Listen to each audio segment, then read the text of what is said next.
Hello, everyone. Thank you for joining us for another episode of Captivating Storytellers. This is the opportunity to meet with storytellers Secret Journeys collaborates with, and we're very pleased today to have Laurence Debart Joner.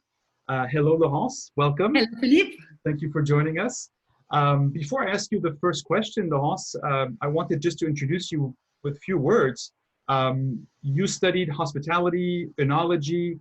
You've traveled extensively in Europe, North Africa as well. You now live in Montmartre, and you've brought together your passion for winemaking, your passion for history.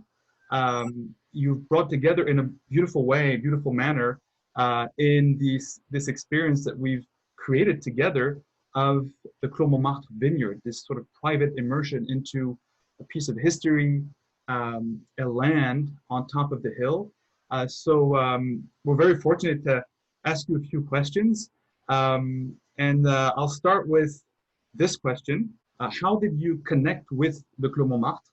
How did you discover this piece of land? And also, what is your intimate connection with Montmartre? Because I know you don't live that far from the vineyards. I experiment different places in Paris, but Montmartre is very special.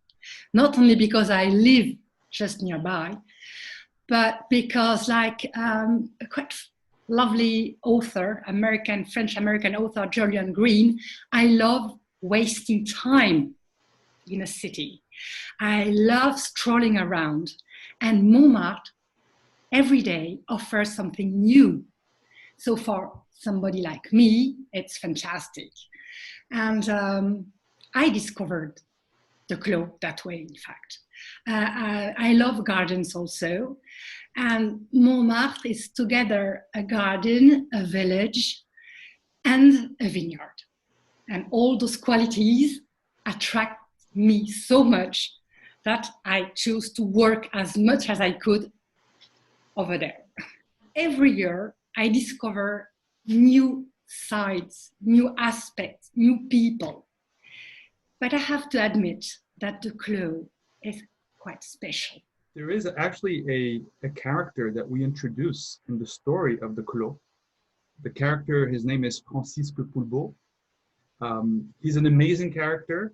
You actually describe him as a true knight of charity and arts. That's how you described him in a piece we did for our website, introducing you. But it is an amazing story, and I wanted maybe you to share the story of who Francisco Pulbo was. Alors, Francisco Pulbo is almost totally forgotten by the French nowadays, and it's a pity, though a Pulbo is in the dictionary. So it's such a paradox, okay? Francisco Pulbo was born just 10 years before the Eiffel Tower in 1879. In a very numerous family, there were 7 children. The parents were teachers, and he failed at his graduation. He wanted to be an artist. He was a very tall but shy guy, very good man, faithful to his friends, but very shy. And so shy that I think he wasn't even 18 years old.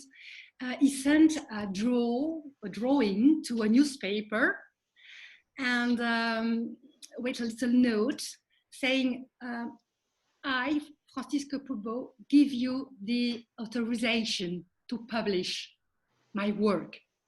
And the director of the newspaper was so astonished.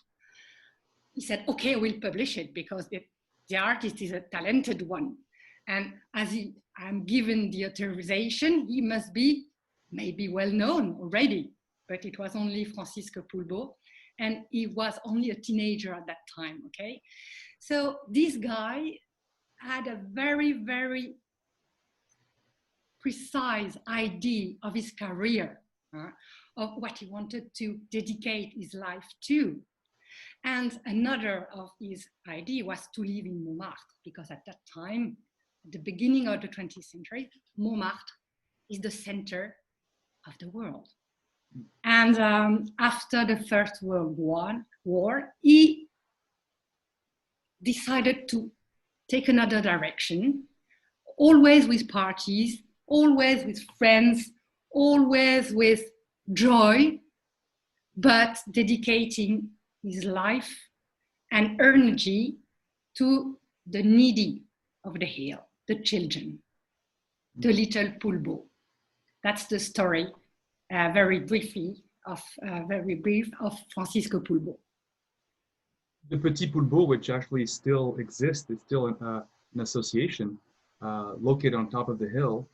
And there's still this beautiful story where the winemaking and revenue from the wine actually goes to, through an organization called the COFAS, goes to the Association of the Petit Pulbo.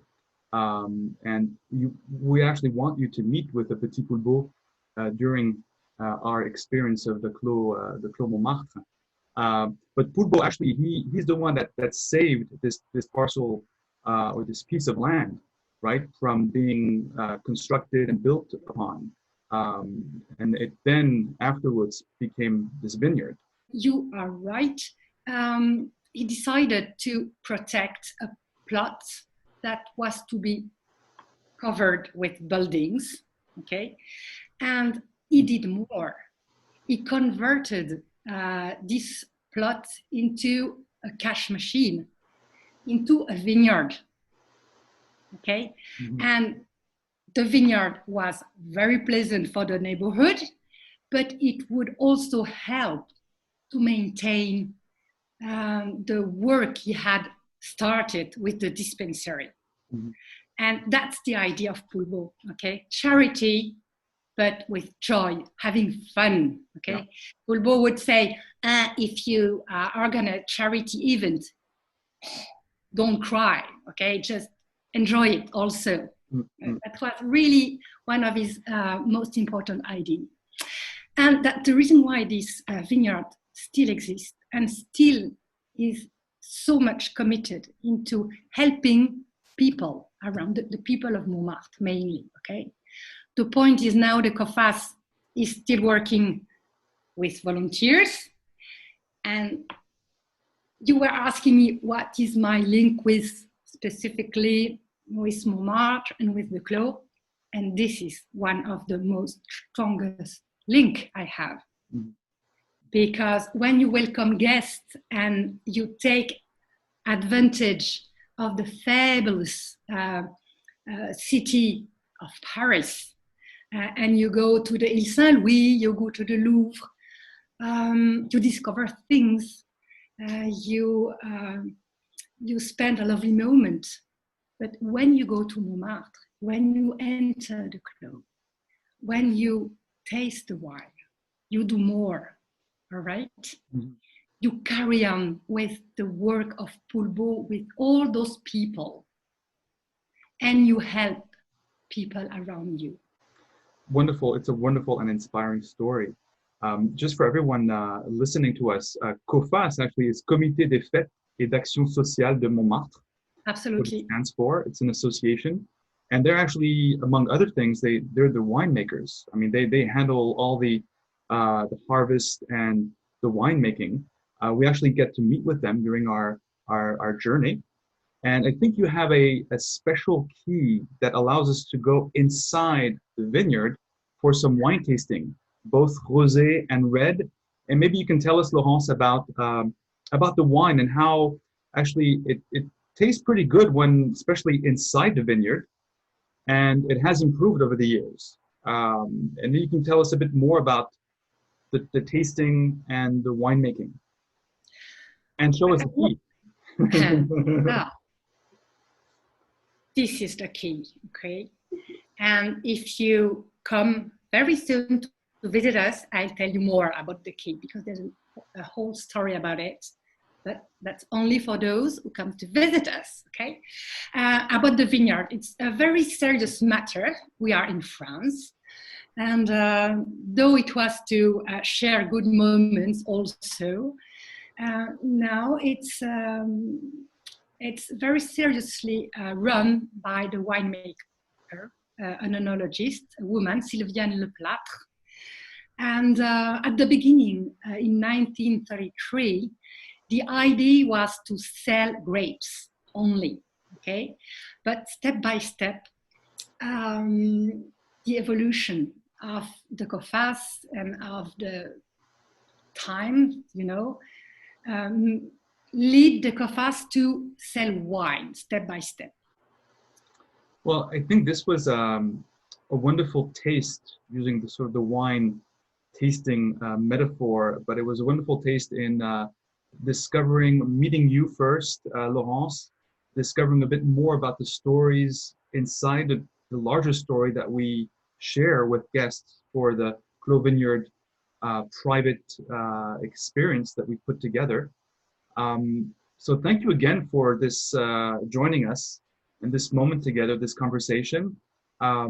We hope all of you enjoyed this moment with Laurence and meeting Laurence, at least virtually, until you're able to come and visit us as we're inviting you, and use that key to open the gates of the Clos Montmartre just for you and just for a private tasting moment with many surprises, meeting also with the Petit Pulbo, with the winemakers, and many more stories that Laurence will be sharing with all of you. So thank you, Laurence, and hope to see you soon for some wine tasting on top of the hill. I can't wait. It's too long. À bientôt. Bye bye, Philippe. See you soon. Bye bye. See you soon.